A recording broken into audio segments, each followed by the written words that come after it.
मित्रांनो, 7 सप्टेंबर रविवारच्या दिवशी वर्षातील सगळ्यात मोठे आणि शेवटचे चंद्रग्रहण आहे.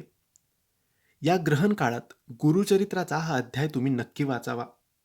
मित्रांनो, असं मानलं जातं, की जेव्हा सूतक काळ सुरू होतो आणि ग्रहण काळ सुरू असतो, तेव्हा आपण काही सेवा, काही मंत्रजप किंवा काही पारायण अध्याय वाचले, तर त्याचे 100 पट फळ आपल्याला मिळतात आणि जेही आपण वाचन करतो, जेही सेवा करतो, ती चमत्कार्या शक्तीत रूपांतरित होते आणि ती आपल्या अवतीभोवती किंवा आपल्या घरात संचारते.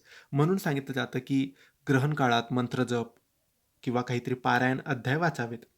तर आता ग्रहण काळ हा सुरू होईल म्हणजे जो सूतक काळ असतो, तो 7 सप्टेंबर रविवारच्या दिवशी 12:57 सुरू होईल आणि जे मुख्य ग्रहण आहे, ते 9:58 रात्री सुरू होईल आणि सूतक काळ, ग्रहण सगळं हे रात्री मध्यरात्री 1:26 संपणार आहे.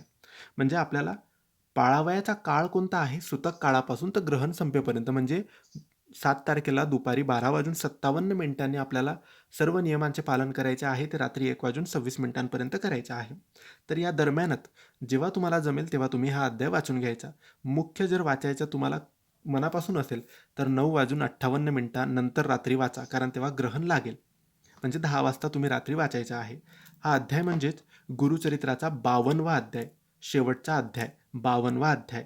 या अध्यायाने आपल्या श्रद्धेला चांगली फळं मिळतात.